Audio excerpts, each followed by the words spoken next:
What's going on, everybody, and welcome to the Other Side of the Firewall podcast, where we talk about the latest and greatest cybersecurity news, as well as we highlight those movers and shakers and glass ceiling breakers, those people of color who've made it to the other side of the proverbial firewall. My name is Ryan Williams, and as always, I'm joined by Shannon Tynes What's up? What's up? and Chris Abacon. What's going on, everybody? What's going on? Happy New Year. So this will be the Happy New first Year. episode past that magical date where the calendar flips to the year 2026.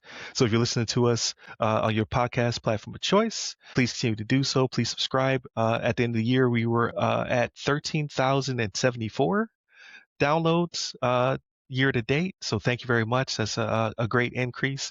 And then if you're listening to us on the radio, so that's at Atlanta Metro's WDJY 99.1 FM, we were up to over 24,000 listeners per week. Again, amazing. Thank you very much for listening to us and our rants on a weekly basis.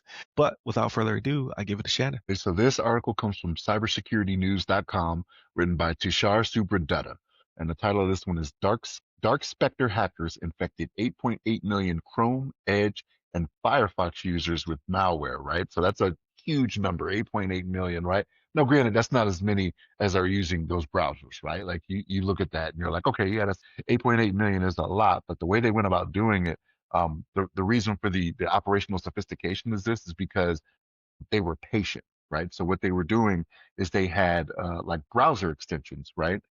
That they injected malware into, and the way they went about doing it, because usually the way these things work is that as soon as something is planted, on your machine, like it's immediate. They take action and they go and they start doing what they need to do. Well, there were times where they waited for years with some of these extensions that they had before they took action to do what they needed to do, right? As little as 3 days to, I want to say I saw 5 years in the article is what they said. And I'm like, wow, that amount of patience that they took, like, because at that point you're just waiting for more and more people. Like the word is not getting out that this is a problem, or it's so small that it's probably not being noticed, and you're just waiting for more and more people to download these bad extensions, these bad browser extensions, to take advantage of it, right? But like patience is one of the things that's the big thing that paid off for them, right? Is people downloading these extensions, not taking action immediately. It's just, yeah. And the thing is, like, these were legitimate appearing browser extensions, right? And so, like, they were weaponizing them, like I said, for like 5 or more years, and they had malicious payloads. So the fact that they can lie and wait like this, and you don't think anything is going on, you don't know anything is going on, because like even when you run your scans, like it's not actively doing anything if you run a scan on your machine, so it's not triggering. You know what I mean? So that's another part of the sophistication that was happening with this. But this was man, this was something else, man. Like, and I'm curious if after this being published, like if we're going to see more and more of this, where people are going to have like delayed starts on some of these malicious payloads that they put out there, like in their malware and things of that nature, right? Just to be able to bring more and more people in and then and strike at a later time. You never know, right? It's one of those things where you see something good happen. It's a copycat league when it comes to these these ransomware gangs and these threat actors. You never know, right? But Chris, what's your thoughts on this? My first thought was right. Like my real first initial thought was when I'm a Mac user, right? And when you go into a website, whatever news website and whatnot, it asks you if you want to be notified via push notifications, or add these extensions to make sure that you're always aware of news or whatever updates, sports, right? And I always say no, I don't want that. I don't want any of that stuff because I'm risk averse. I'm a cybersecurity professional, right? I don't want stuff just randomly messaging me, right? Or popping up on my computer because website asked me to. I wonder how many people click yes, right? How many people click yes on that and don't even think twice? Oh, this extension's harmless. It's like EULAs, Yeah. right? You see them, you don't read all those paragraphs. You're just Right. like, yep, So I want to keep going. And then from the user perspective, I think, how many people actually care about what they put if they're using Chrome, Firefox, Edge, whatever, most likely Firefox or Chrome, the most common used. How many of them actually care about or inventory the number of extensions that they're using, right? Or, how many regular users actually take the time to, kind of optimize their browser to that extent? I would say very few. And when you have an organization like this that is capable of creating a extension that is functional as well, it was like weather or something, you're not going to think twice that it could be malicious, right? And the fact that it's so advanced that it only sends, malicious payloads at, random times after a few years, that shows you some of these organizations are in it for a long game. So from the user perspective, think about your browser extensions. Are they from a big company? Are they official extensions from Chrome or Firefox or from a reputable organization? Think I'm looking through this really quick. Checked where it's from. Like you can usually click into some settings and see who the author or the developer of that extension is, right? So at the user level, take some time, just like your password manager. Like where are you going to keep your passwords? Take some time to take an inventory of what you have on your browsers, because your browser is the one thing that's facing the outside world on your computer, right? You're open to the internet, whatever you got. Your browser is extremely, like, it's your window to the internet, literally. So I employ users to take care of that. On the business side of things, right, I'm thinking configuration management, right? It's the first thing I think about, right? And for example, for my company, right, I go into my extensions and it says, you can't do this. This browser settings are controlled by your organization, right? If you go into Edge, Chrome, whatever, configuration management from the business side is like, hey, you cannot do just what you want, right, on your organizations. Now that might be a problem if your organization is, let's just say, a BYOD type organization.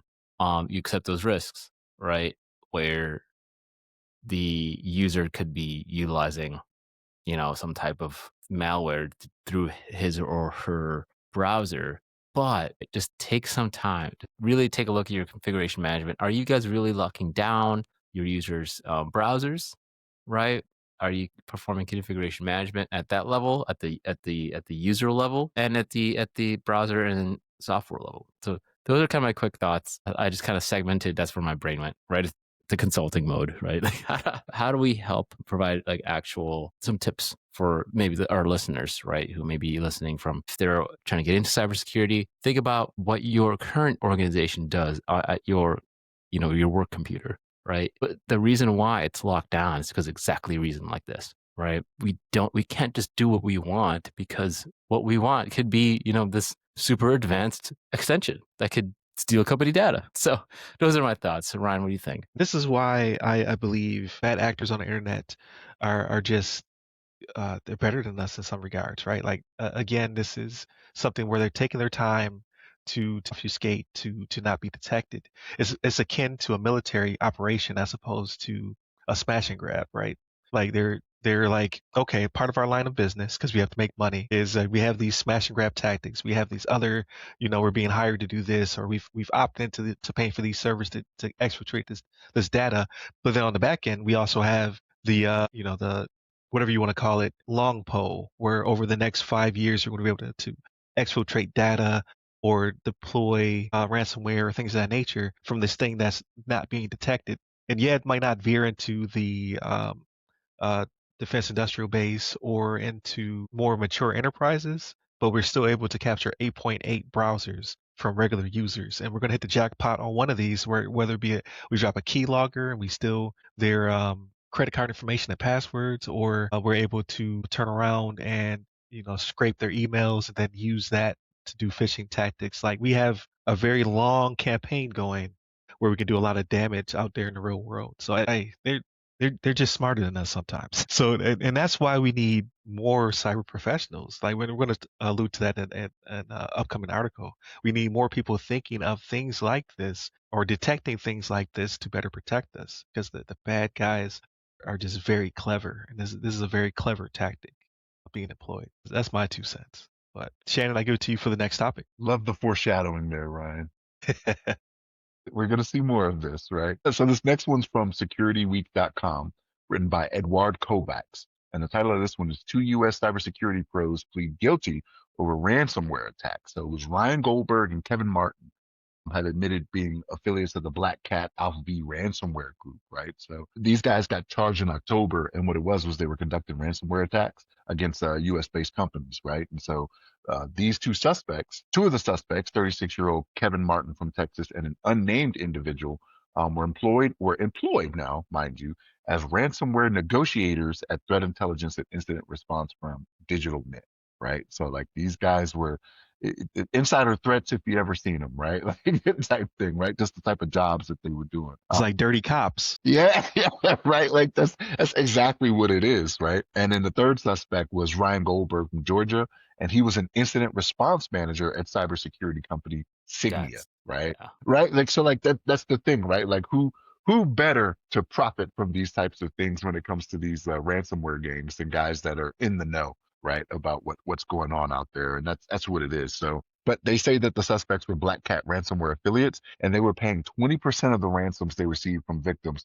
to the administrators of the ransomware operation in exchange for access to file encrypted malware and platform designed for managing extortions, right? So we've seen this before where we talk about how it's kind of like it's a business setup to these ransomware gangs, right? Like it's not just every man for themselves just doing whatever. Like they are a group and they're organized, and this is the type of stuff that they're doing, right? So the DOJ, upon their investigation, they saw that these three men received a ransom of 1.2 million in Bitcoin from one victim. 1.2 million in Bitcoin, the preferred currency of your ransomware gangs, right? And so Goldberg and Martin, the two that we're talking about in the article, even though there's three mentioned here, they pled guilty to conspiracy to commit extortion for their roles. So they face up to 20 years in prison.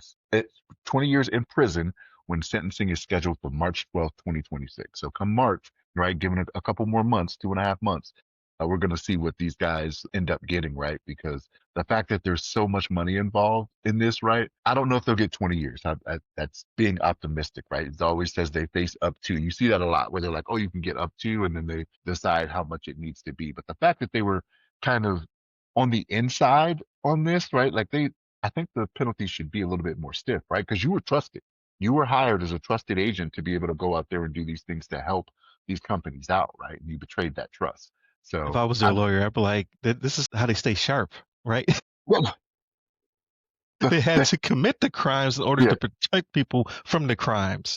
the defense was probably no, they were just showing them how vulnerable they were, right? Without telling Right. anybody how Mm-hmm. vulnerable they were, right? Like that type of stuff, right? No, man, whenever you're doing any type of investigation or whenever you're doing any type of threat assessments, like you always let the company know. You don't do it on your own and say, see, look what I did for you. That's not how these things go, right? But Chris, what's your thoughts on this, I man? mean, so my first thoughts were just like Ryan's, like dirty cop, right? And I just thought about how crazy it is for people in cybersecurity. It's like a doctor wanting to harm you, right? So that that doctor can profit off your suffering, right? So it's there's it just goes to show you there's bad apples in every industry, even one that's supposedly, like we as cybersecurity professionals are supposed to, maintain a level of trust, right, with the customers, clients, whatever it is, and to have that trust betrayed. It's just like it's very jarring when this happens to in our industry. And kind of first thoughts are just, hey, what level of trust these cybersecurity companies have? And assurance do these cybersecurity companies have to ensure that their employees aren't, working in this bad manner? So when it comes to things like this incident response manager, right, at Signia, what could that person have done on, was he working from home? Is it just, was he doing, was he, it has worked laptop on one side doing scans, right? Because I'm guessing he's an MSP.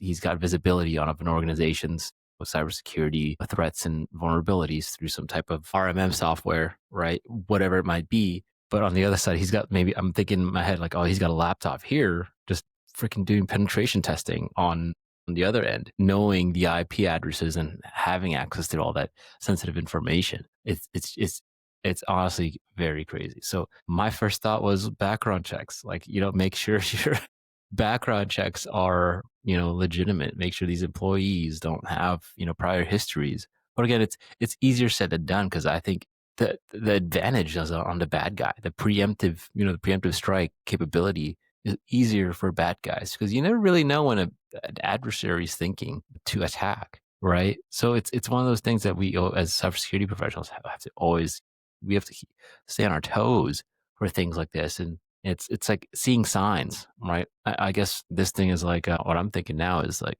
if you're coworker, if you suspect your coworkers of doing stuff like this, report it. If you see something, say something.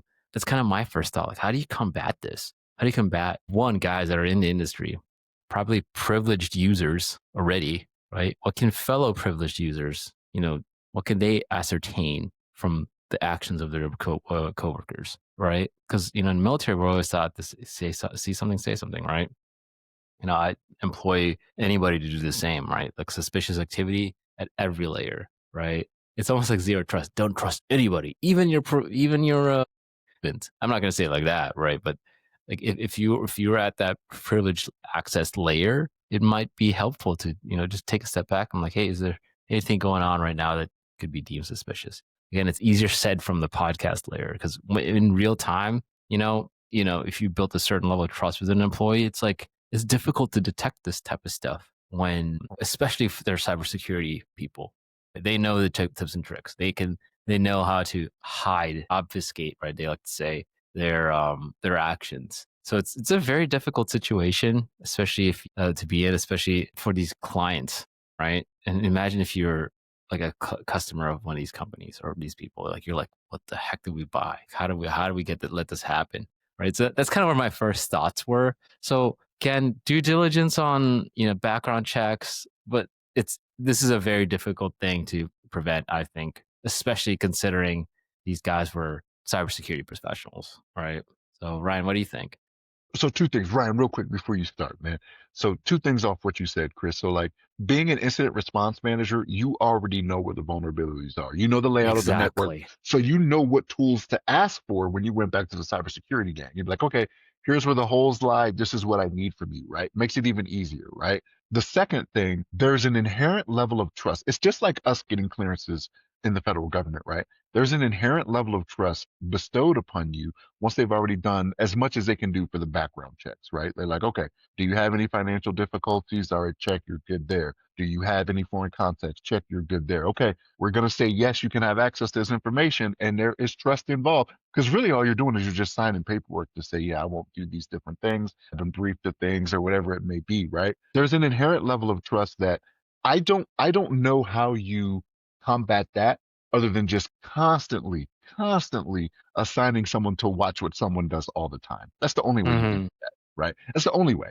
So that inherent level of trust, like that is a risk across the board. It's not just for these companies. We do it in the federal government as well, right? Even with these private companies, right? There's proprietary information that you say, hey, sign this paperwork saying you'll never let this information get out to anybody else. Yeah, sure, I'll sign it. And then they go 5 minutes later and then go back to the Yeah. ransomware gang and just give up the ghost. You know what I mean? But Right. yeah, I We mean were that's breached, guys. oh yeah, you I you don't know feign what happened. surprise, like what? You clutch your pearls, what? What? Yeah, but go ahead, Ryan. I'm sorry. Go ahead, man. No, I think you bring up a lot of good points. What's crazy, like it's already a crazy situation, right? Like to see these professionals, turn to the dark side. But I mean, isn't it just the next evolution of insider threat to begin with, right? Like, so like you have people who work for companies and they do consulting on the side, right? Like that's the norm. But just think that these were consultants that were doing ransomware on the side is pretty hilarious. But not to the people who paid the ransoms, right? Like that $1.2 million, or they said they may have even been involved in Black Cat's 2024 exit scam that happened, right? So I had to look back on that because they had a hyperlink on this article, and I was like, oh yeah, I'm not sure we talked about it or not, but it was there's no honor amongst thieves, right? So what they did back in 2024 was that they received the ransomware payment, I believe from Change Healthcare for like $22 million in Bitcoin. And then they said, oh, the government, or yeah, either the government or law enforcement shut us down, and we need to basically shift infrastructure. So we're going to have to tax the affiliate payments before they go out 90%. So that way we can reorganize and bring our infrastructure back up. And then they turned around and said, "Oh, we got seized, and we no longer have the money. So what we're going to do is we're going to shut down and sell the source code." To which law enforcement was like, "We didn't shut you down. we didn't seize those servers. What are you talking about?" So it's just they didn't want to pay their affiliates, right? So these people had gone out, done the work, and they're expecting their 20%, 30%, or whatever in fees back, and they were like, "Nah, we're busted." So in an effort to keep the money, so it's a tangled web that they weave, right? So you can't even trust your criminal buddies, right? Because they could turn around and then not pay you for said services. That shouldn't be a surprise, though, right? You're all doing You would bad think, things. right? You'd be like, "Oh man, I didn't see this coming," right? You get the double cross where you don't get your payment.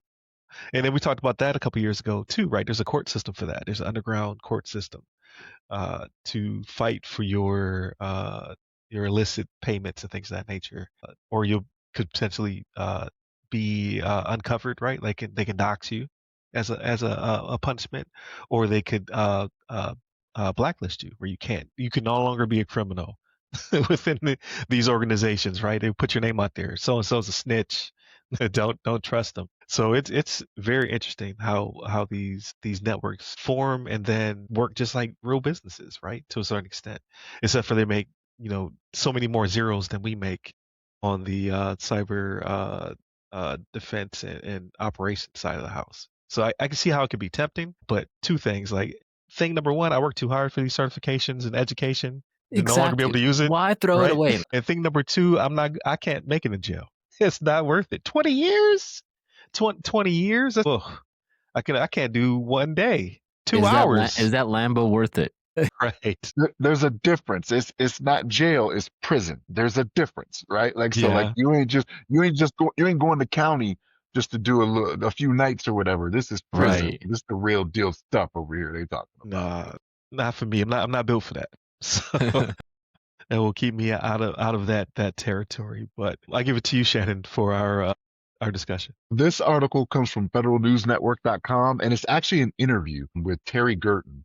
And the title is "The Pentagon's Short More Than 20,000 Cyber Pros. Veterans Can Help Fill the Gap," right? So they talk about what they kind of harp on in here is veterans having the leadership training they get, and it doesn't necessarily have to be in IT or cyber as an IT or cyber professional, right? And one of the things they hint at in here in this interview, and it's Terry Gerton and Ryan Dunford is the person that's being interviewed here. So what they talk about is that you have these people that, because of their military experience, they think they're more adaptable to kind of filling these gaps with what is required, right, in the Department of Defense. So, and I've seen this personally, where there will be people that are not IT professionals or cybersecurity professionals, right? And then they get hired on, and you work with them a little bit, right? Like, and their ability to access certifications, because they talk about how it's perceived that to get these certifications and to get this training is a lot harder than what it is and what it can be, right? But when you're a veteran, there are opportunities afforded to you to where you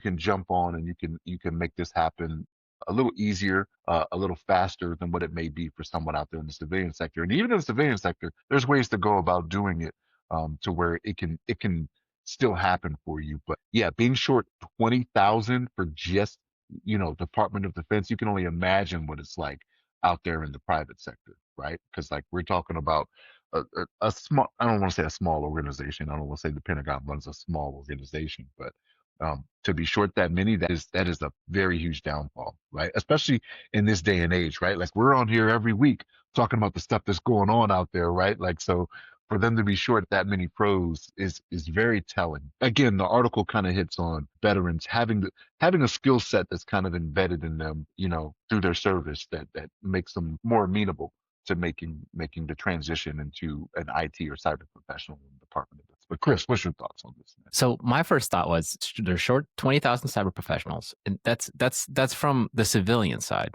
right? Or are they talking military? I'm thinking civilian side, right? So if they're really short 20,000, so just in the scenario where it's on the civil service sector, right? They're short 20,000, employees, right? First thing I thought was like federal hiring, right? How complicated is utilizing usajobs.gov? Man, right? yeah, that was exactly going to be my point.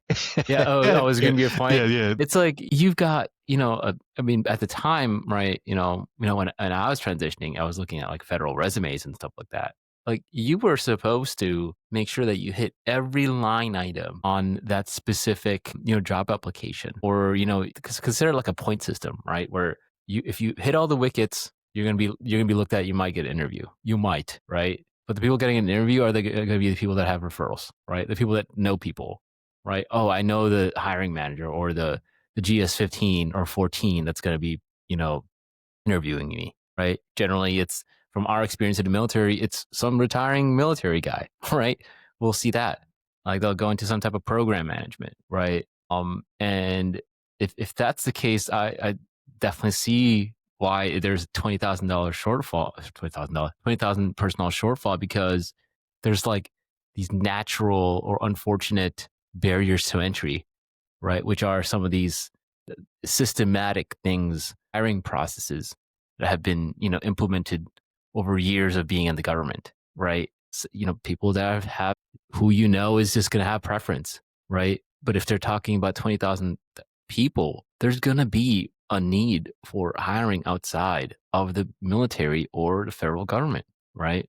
Consider maybe it's time for hiring officials to consider new graduates at very entry level positions, right? Everybody here is familiar with the ATO process in the government. It's a pain. It's a lot of paperwork. It's not really technical. It's paperwork, right? It's program management at some layer. And the article talks about, or this interview talks about, veterans having program management experience. So the framework is veterans have done the work at some layer. Every time they've inventoried weapons, right? Weapon systems, that's cybersecurity, right? You got to inventory your laptops. You got to inventory your assets, right? Every process you've fulfilled as a veteran during your service is a programmatic implementation that could be translated directly into cybersecurity, right? Cybersecurity isn't just, I know how to code, or I know how to do this or that, or be a system administrator. There's more to that than just cybersecurity, right? There's physical security, which is part of cybersecurity. There's the supply chain risk as well. So any supply professionals, there's a lot of logisticians out there in the military. They can definitely transfer over to cybersecurity, because part of securing your supply chain is part of cybersecurity. It's a domain in NIST 853 itself. And I would be more than willing to say that logisticians have way more supply chain risk management skills than cybersecurity professionals. But cybersecurity is not just an IT effort. It's a business and team effort, right? Nobody has better business, or rather teamwork skills and leadership skills than veterans, in my not so humble opinion. Right? So it's kind of cool, because this talks into the article talks about like transitioning, right? And man, we can talk another 2 hours about just transition stories. All of us here at the podcast have transitioned from the military, right? Again, we were IT pros, right, in the military, giving us a distinct advantage to go into cyber.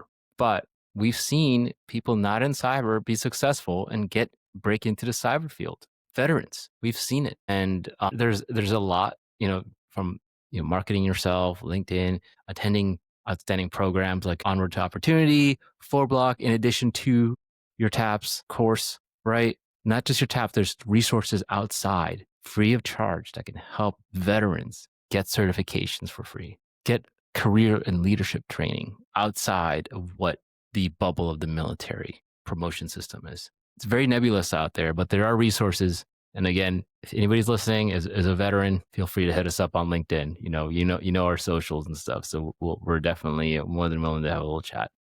Not social security numbers. Social as in social media. Yeah, social media. So did I say social security numbers? No, you said socials. Oh, socials. Yeah. But again, I think the whole transition piece, I'll call it Jeff Lodick. Like, that's a guy. That's our guy. Hit him up on LinkedIn. I'm telling you, you're a veteran, do yourself a favor and hit up Jeff, right?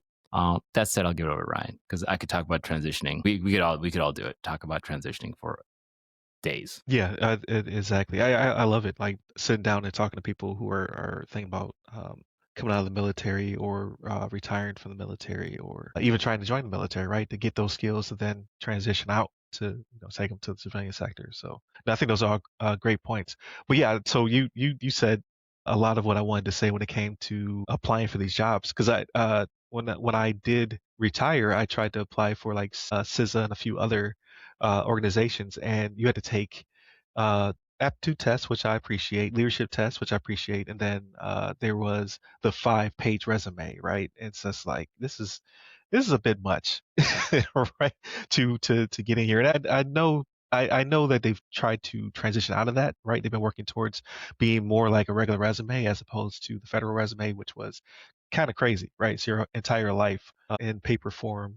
So I know they are making strides. So I would say only to add to Chris is I don't want you to drop the standard. I want you to eliminate the barrier because we still need sharp people who are going to be a good fit, but to put somebody through the rigmarole just to turn around and hire someone who knows somebody, right? So it just seems like there's a lot of effort that doesn't need to be there for a quick yes or no. So that's just my 2 cents. But no, I think Chris and Shannon are both right when it comes to filling these roles. People who've been in the military are very malleable, and it's not to say that civilians aren't. It's just to say like our entire career is us doing a bunch of things that we didn't necessarily sign up for. So it's like, here's your job, but then here's all your additional duties, all your, we don't know what this is or how to fix or who to hire. So you're going to figure it out. And you figure out a lot of things at all times. And then when you come out to the civilian sector, you kind of see how everything's very compartmentalized. Like my statement of work says I only do this, and that's all I'm going to do. So I think you'll get a lot more bandwidth from a service member because they weren't brought up in that condition where like this is my right left limits. That's all I will do, even though it sounds like very military, but that's not the job when you're in the military. Yeah, you may be an IT person, but you're also going to be you know something about combat arms, you know something about security, you're going to know something about how to fix whatever is broken in the facility, right? You're going to be a facility manager potentially, right? Like so you're not only doing your IT job, but now you have to figure out like how to coordinate pest control and maintenance on systems, and now you're an electrician all of a sudden. So we do a lot of jobs when we're in the military, and it's only because it's so much quicker to give it to a service member who is paid salary and and is under contract as opposed to finding someone to then do these things. So I think that builds up your it's like a muscle, right? It builds up your ability to be attentive and to switch gears quickly and to do more with less. So I think we're a good fit for these type of roles and positions. Because when it comes down to it, like again, Chris said, we have a distinct advantage because we grew up in IT. But there's a lot of cybersecurity roles that don't necessarily have to have that background. It's more akin to are you adaptable? Are you analytical thinker? Do you have attention to detail? How are your soft skills when it comes to communication? And then you can, pivot into roles such as GRC, auditing, third-party risk management, because that's not very technical, but you do have to have really good soft skills when it comes to talking to vendors and figuring out what they are and are not doing and things of that nature. So there are a lot of things within cybersecurity that don't require you to have decades of IT experience, and then you'll slowly pick those things up as you go along, right? So I think that yes, this would be a great path for military members to go back into service to a certain extent and provide those services. And you're going to spend them up. You're going to pay for their resources. You're going to get them their training and things of that nature. They're going to take off. So I think it's a great idea. That's a great point, Ryan. Like, think beyond the traditional, "Oh, I'm going to get out of the military and do IT work," which is what you've seen your IT friends over the military do, which is help desk or some of the other more advanced stuff like scanning, patching, whatever, right? It's think beyond that. Cybersecurity is far beyond just the administrative side of IT. It's on the outside, it's a business program, right? It's something that all businesses have to manage. And as Ryan said, risk management is essentially what it is. So think outside the box, expand your horizons beyond the administrator path role. Absolutely. Well said. So to pivot into what we've been doing, right? Again, it's new year. The podcast has done great things. I'm going to be more mindful to insert more of the things that we do or that we have done when we do these transitions. So definitely hit up ramcyber.io if you're looking for cyber services. So that is my LLC. And it is the umbrella for the podcast, for my book, and all the speaking engagements I hope to do this year, as well as our cyber services. So if you're looking for vCISO services, you're looking for assessments, you're looking for auditing, all that great stuff, please stop by ramcyber.io and hit me up so we can do a consultation, as well as go to ryanwilliamssenior.com. That's my branded page. So if you're looking for a speaker, or you're looking for uh, to get on the podcast, or you're looking for me to be on your podcast, hit that up, uh, and and let's talk. I'm super excited about 2026. I can't wait to see what's coming up. But with that being said, how was everybody's new year, and what did you get into? So, had a couple days off from work, had the holiday. I had a floated holiday that I had to use before the end of the calendar year. So it was kind of weird. Like I had Wednesday and Thursday off and then went back to work Friday for a few hours. You know what I mean? I was like, nah, I should just take the PTO. That's what I told myself. But I was like, nah, I gotta save it, right? I'm going to take a longer trip in the summer so I can save my hours. But no, the children have been off from school. They've been enjoying it. My youngest son, man, there are times where this dude is waking up like way into the afternoon. I'm like, that's too late, son. I don't know what time you stayed up because I'm going to bed early, but I'm like, there's no way you should be waking up at like 2:30. But he enjoying his break, so I'm like, do what you do, man. But there's gonna come a time where your schedule needs to get back to normal again, and you're gonna hate it. But no, went out. When it comes to media watching and whatnot, I got to be honest with you. I find less and less that appeals to me when I look at all these streaming services that I have. But I think all my children are hooked like into these services to where there's something that they want to watch, so I can't get rid of them like I want to. Because I'm like, why do I even have this? I'm not even looking at this service anymore. You know what I mean? Like the stuff doesn't interest me. They don't get anything I ever want to see. But then I'll ask my wife, and she'll be like, well, no, like this one watches this on that. This one watches this on that. I'm like, gosh. I'm like, okay. I was like, I should just cut the cord and be like, oh, I don't know what happened. Maybe we just, I don't know. Maybe, maybe, I don't know. maybe, They're like, maybe. Yeah, yeah, yeah. We know you know. You're the IT guy in this house. Whenever stuff stops working, like we come to you. So yeah, but yeah, man, it's been less and less. I find myself rewatching old stuff that I've already seen before that I know I like. Just the new stuff. I don't know. It just doesn't appeal to me. And I've said this before. Like I'm pretty good at when I see a trailer, I know what's going to appeal to me or something I'm going to like. Very seldom am I off from that. I see a lot of these trailers where I'm just like, yeah, that's not for me. You know what I mean? So I don't know.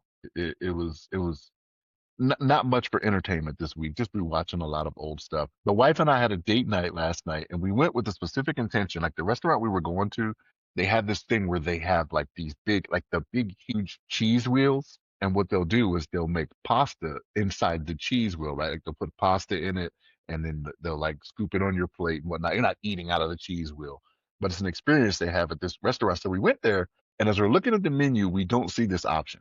And I'm like, huh. I'm like, I wonder why. I wonder why this isn't on here. So I asked the server when he comes over. He's like, we just had it the start of this year. So like this week when they go, because the restaurant's only open for like 3 days a week, that they only do it on Thursdays. They only do the cheese wheel on Thursdays. I'm like, Okay. we here on date night to do the cheese wheel. You know what I mean? So that You was a should have little. stormed out. You No, no, just no. banged on the table and then stormed out of there. I will not accept this. Be like Sonny, I did not murder him. Yeah, no, I still enjoyed it. The meal was still good. Like we tried a few things. We had this thing, it was called sushi nachos, right? It was crazy. So like Sounds appealing. it wasn't traditional. So like it was the sushi on it was some ahi tuna. It had different things you'll find on sushi, not necessarily rice, but like the nachos were like wonton. They made it into chips, like cheese wontons and whatnot. And so Right. it had a little bit of a sweet texture to it. And then you got like the eel sauce, and then it like some fermented seaweed was on there. I like when he was describing it, I was like, this don't sound the best. I was like, but I'm gonna give it a shot. We out here and try something different. Let's do it. That was probably the thing I liked the most of the night was that appetizer. And I was like, that was not bad. And then I had some seafood ravioli, pretty good, right? Like it Man, was a good experience. But the best part of the experience is just having the time with just me and the wife. You know what I mean? Absolutely. Just doing what we do. But and it was a ways away too. So we took a bit of a drive to not have the experience we wanted, but it still paid off for us. But that's pretty much it for me, man. I didn't do much else this week with the time off that I had. Spend time with the kids, watch them do crafts, stuff like that. But Chris, what about you, man? I mean, probably echo similar sentiments. I had some time off over the holidays, just kind of took some time to relax with my wife and family, right? Nothing crazy. media wise, I've been, we've actually started. We finished a show called The Leftovers. It's off on HBO Max. Okay, yeah, I've watched it. Yeah, I actually really like it. It's really good. It's from the same showrunner as Lost, right, which was back in the day, and I wanted to like recapture that feel, right? It's a mystery box type show where there's always something going on, and it's actually it's actually really good. I think it's pretty underrated for the quality of show, in my Did you watch opinion. Lost? Let me ask you this, I Chris. Did watched you all watch of Lost? Lost, yeah. All of it? So were you? Because I've heard mixed things on Lost. Like after a couple seasons, people are like they kind of lost their direction on what they were trying to do. And like I've read an article where the creators were like, we only expected it to go this long, but the network kept being Yeah. like, give us more, and people could Yeah. tell. Yeah, so it was only supposed to be, I think, 3 or 4 seasons, right? I think 3 seasons actually, right? But of course, the money started rolling in, the ratings were good, right? So there's a little bit of executive oversight on how long a show should go, right?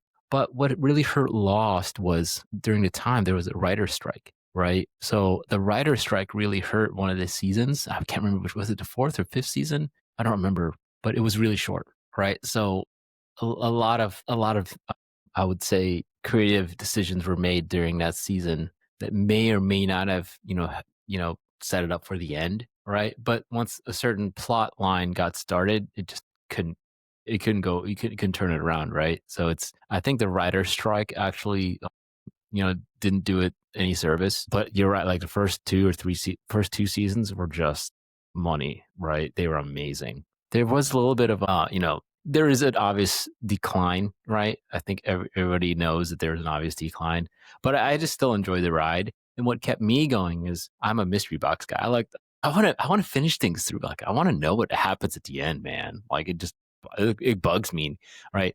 That's why I actually refuse to start shows that were canceled. I can't do it. I Oh, can't yeah, I'm do the it. same way. If I find it was canceled, Like like no, not like touching it. I keep hearing about Firefly, right? That was canceled, right? So So I'm yes never and watching it. no, yes and no. So Firefly has a movie that ties it all together. Okay, So the show stopped, but then because of the demand, they made a movie. So I okay, think it's worth your time. It okay. was really Good, good. good. I actually will consider it now because I thought it was canceled, and I can't do that. Like I can't. That's why I'm like Game of Thrones. The books it ended, right? Books it really didn't end. It's still like they're never. It's never gonna be written, right? I just wish he passed the reins over to somebody else. Anyway, I can't watch shows that didn't end. It just bothers me too much it's like being a completionist for video games, right? You want to like if you're playing Final Fantasy, you want to get all the you want to unlock all the flight paths and stuff like that. Like it's just you want to be able to do that, right? Right. That's Right. kind of my mindset on that. And that movie is called Serenity. So it came out in 2005. Serenity, gotcha. Yeah, so watch the show and then watch the movie. Okay, that's good to know. That's good to know. I think you really get me rethinking about Firefly, so that's good. And then obviously there's whole college football going on. I think Shannon's been watching it. I think college football has been the best it's ever been, in my opinion. To be honest, I haven't been watching, man. Really? I don't know why. It just has not interested me. Maybe because Penn State just took a dump this year. We beat Clemson, right? Like that was good. Yeah. Like I haven't been watching the playoffs or anything like that. And somebody told me a stat. I'm gonna real quick. Somebody told me a stat. So the top four teams that got the bye the last 2 years, the only time one of those teams has gone forward was this year with Indiana. And I didn't even remember that. Like last year, none of the top four made Hmm. it past their round, which was the second round because they got a bye. Only Indiana made it this time. This year, so in the last 2 years, the 8 times that they've had a first round bye, Indiana's the only one that's done it in the last 2 years. I was like, that is interesting. That's crazy. So you don't want So, people are going to start tanking so that they don't get to yeah, ranking. It's like, no, I want to be in 8 through 12. What is no, it's a 4 through it's 4 through 8. No, 4 through 12. 5 through 12. 5 through 12. All There through you 12. go. Yeah.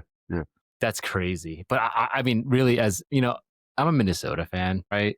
So for me, college football is more like I want to see good games. And for regular viewers like myself, who's only seen Georgia, Alabama, Ohio State win, Michigan win year after year after year, to have 4 new teams for me as a I like college football, but for a new team to be making it and the parity is just so much more interesting. right? Versus just seeing Alabama in win every year. It wasn't interesting to me. I'm like, I'm sick of the SEC. SEC is everywhere. It's just SEC football, right? There's SEC bias. Like you're watching that game with what was it? Was it Ohio State and Miami or something like that? Anyway, one of the comments was like, of course the refs are trying to keep the SEC still in the game. Was it Alabama? I don't remember.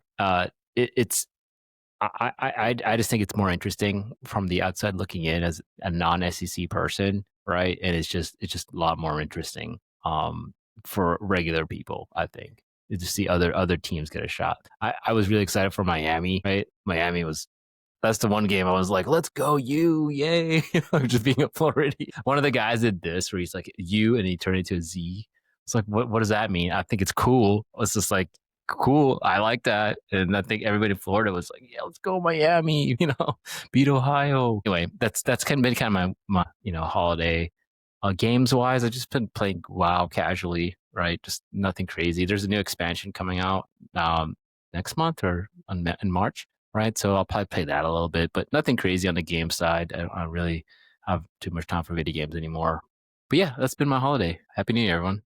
Happy New Year. So for me, since last time me and Shannon talked, what did I do? So I caught up on Stranger Things, even though I said I wasn't going to. I just wasn't feeling the fifth season. It's not their fault. It's just it's too long in the tooth. I don't want more than 1 or 2 seasons of anything. If I love it, Did, just did you let it finish it? go. Is it over? Is the show It over? is over. So what happened was I had to catch up because my daughter wanted to go see it in theaters. So me, my daughter, and Junior went and saw. She booked the AMC. I'm just like, oh man, wish you did the B&B. So we had to get there extra early to make sure we got seats, which was fine. And what happened was, They don't have assigned seats at this theater you went to? no, not the AMC by me. Yeah, like look at your face, like peasants. Uh, But we showed up early enough where we got some good seats. Concessions took forever because I didn't know this, but people DoorDash and Uber movie food for home. So yeah, so it got slammed with us being there trying to pre-order, us going through the line like normal, and then the Uber and DoorDash people. It was a nightmare. And everyone had concession money because when you bought the tickets, because it was a special event, each ticket came with a $20 voucher, which I did not know. So I had $60 to spend, right? So I'm getting popcorn and candy and what I mean, all the normal stuff, but so is everyone else. So I felt so bad for the teenagers behind the counter, right? And the only reason I say teenagers is because a lot of them look young, but I tried to order a beer and the lady was like, I can't serve you that. And I was like, oh man, I got the wrong line. I wound up getting my concessions. I didn't get into my seat because I didn't want the kids to miss anything. So I didn't get to my seat till like 30 minutes in, but my son was like, you didn't miss anything yet. Like it was just starting to because it's a 2-hour event, so it was just starting to actually progress. So yeah, I was just standing there patiently, right? People losing their mind, just like, meh, I'll get my food when I get it. So I finally did get it, and I brought it back to the kids and sat there and watched the movie. I thought the ending was pretty good. Like there's only so much you can do because of the like for me those long breaks. Like sometimes between seasons was 2 or 3 years, right? So it was cool because they did a lot of nostalgia, right? They showed old images of them and like how they currently look because they're all grown ups now. So it's like seeing them as when they're like 10, and seeing them when they're like 20 was pretty cool. So I thought they wrapped it up good enough, like for a series that ran almost a decade. I just wish that this wasn't the norm because I watched the show Pluribus, right? It finale. I thought it was really good. I think you'll like it, Chris, if you have not already checked it out. It's a mystery box show that's different, but they're saying they're not going to be coming back until 27. So it's like that's a long time between seasons, and it's just becoming the norm. And animation, same thing. Like you're getting these year or two gaps. Like I think what is it? The Last of Us season 2, part 2. It's not till like 27, 28 is when that comes back. So like these are humongous gaps you know what between kills me about parts. this? You know what kills me about this, and I don't know why they don't do it like this, because you've had some series that have done this. So Matrix, they filmed 2 and 3 at the same time, and they just Right. broke it up, right? I want to say Lord of the Rings or one of those like that did the same thing. Yeah, Lord of the Rings did the same thing. Just commit these actors for like a year and get your 3 movies out of it, right? And then, like, if you still want to space them out, that's fine, but you don't have to wait. Because what you also have is like, if you have deaths on some of these actors, like, how do you Right. make that work at that point? Especially when you have someone that's the age of Sir Ian McKellen, right? He's like 80 some odd Right. years old, right? Like Patrick Stewart is in his 80s. Like if you're going to put him on a movie or a series or something like that, the realism is that they may not last that long. Just get them for an extended period of time. Have them clear their schedule, right? Be like, hey, this is what we need you to commit to.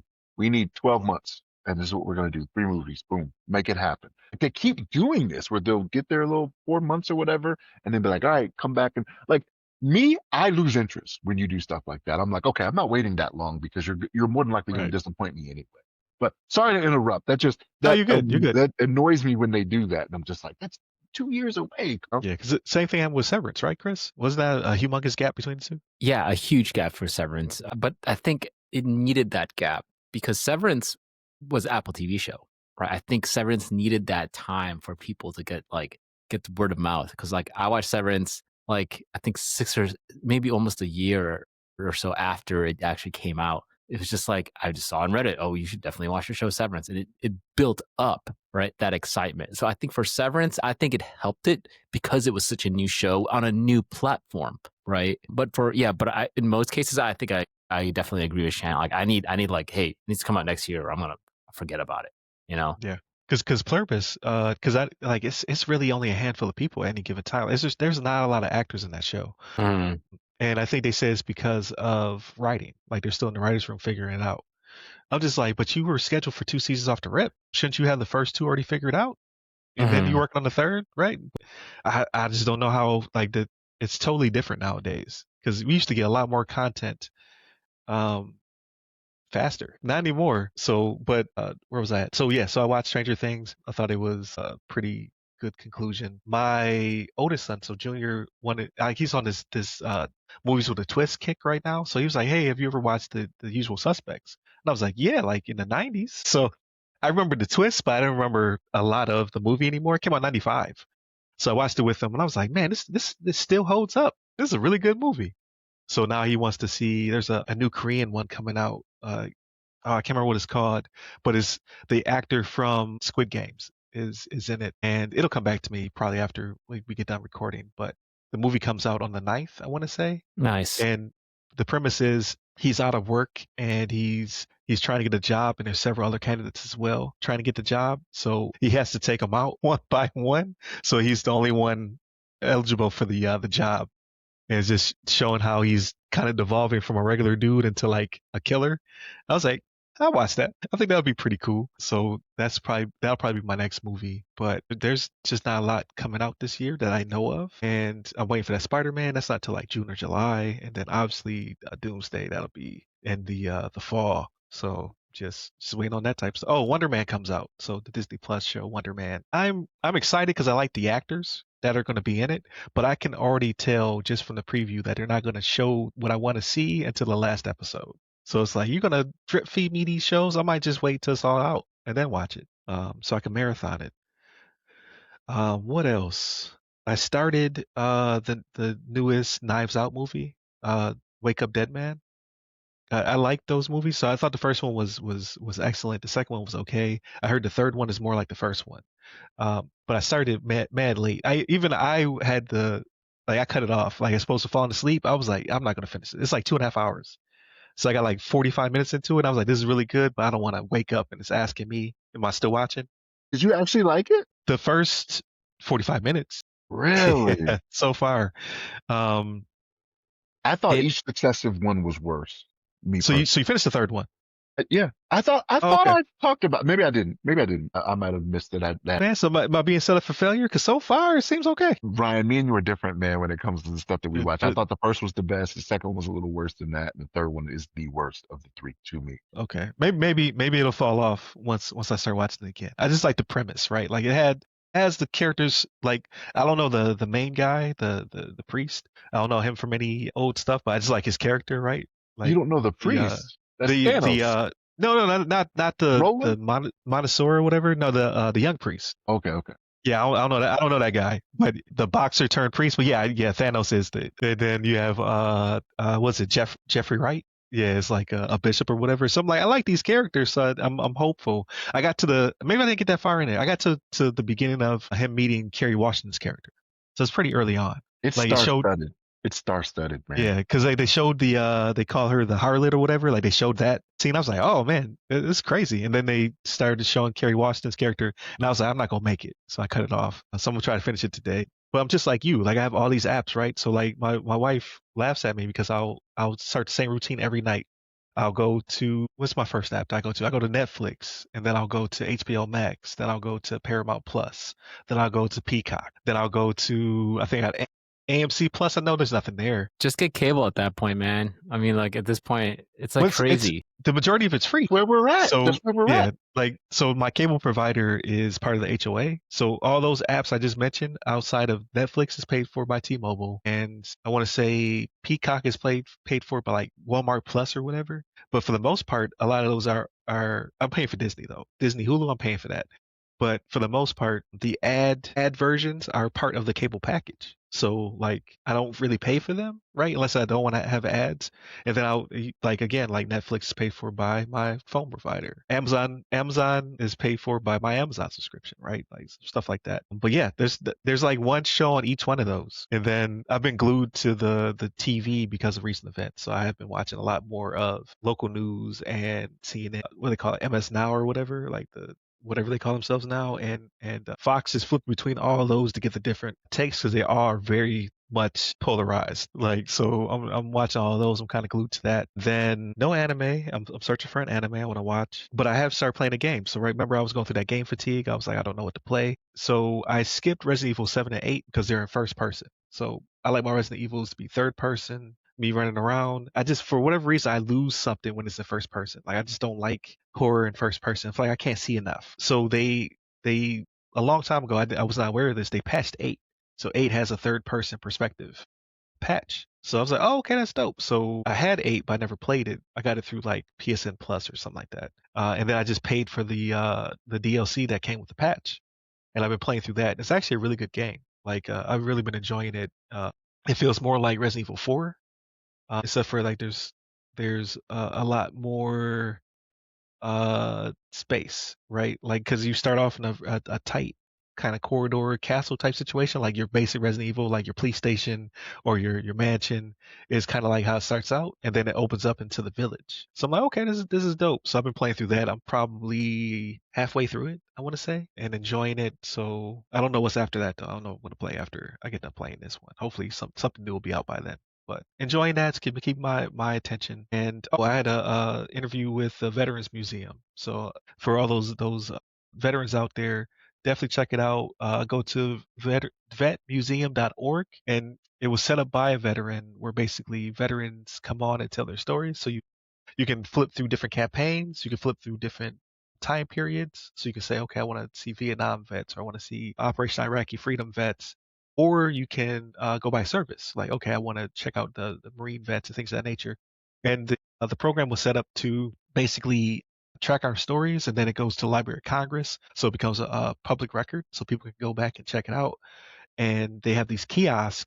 Some of them are in like veteran homes and other places like that, where people can click on it and then they can hear the stories of people in the military. So I really enjoyed it. It was a great interview. You fill out the questionnaire beforehand so they can know how long you've been in, or service experience, what campaigns you're a part of, et cetera. And then you just take a trip down memory lane as you're talking to the interviewer. So it should be done, he said, probably less than a month. And then I'll get a copy of it, and I'll upload it onto the page and to the YouTube channel and all that good stuff. Maybe even the podcast, if it's we take a break or something like that, I'll add this episode. But I really enjoyed it. It's like a time capsule, right? So like my kids can look back at it, or future veterans can check it out so they can get my experience. But I thoroughly enjoyed it, and I suggest everyone do it, no matter how long you were in the military, because we all have cool stories to share. So and that wraps it up for me. I just been getting ready for my cert coming up, right? I got my first ISACA cert coming up, where I'll be taking their AAIR. I have not started it yet because I'm waiting for my employer to come back online. I'm like, hey, I got in this thing, so I'm gonna need you to fund this. Hopefully, because I don't want to pay out of pocket. And I'm super excited. It'll be my first ISACA cert, and it'll be my first AI cert. So I get to kill two birds with one stone, starting the year off, and then I want to be like Chris when I grow up. So I'm going to immediately pivot into getting my CCP because CMMC is here, people. So I need to get that rolling because I want that to be a major offering through Ram Cyber. And speaking of which, definitely go to ramcyber.io. Check out all of our different offerings and our services. I'm really trying to get that ball rolling for 2026. I've reached out to several small businesses to see how I can be of value and to help them mature their cybersecurity posture. And you, dear listener, who's listening to either the podcast platform of choice or WDJY 99.1 FM in the Atlanta metro area, hit me up if you need cyber services. And I already have 11 people scheduled for interviews. So every week from next week to the next 12 weeks, I have interviewees. So I'm super excited about that. We're definitely rolling out pretty strong. So I need to hire somebody. That's gonna be a lot of editing. I'm not excited about that part. But I gotta land this plane. So definitely continue to check us out on your podcast platform of choice. Hit us up at all the websites that go by our name. Hit me up personally. I'm at Ryan Security Guy, or you can go to ryanwilliamssenior.com. And where can I find you, Chris? You can find me on LinkedIn under my name, Chris Abacon, last name spelled A-Bacon. There it is. Stay safe, stay secure, and Happy New Year.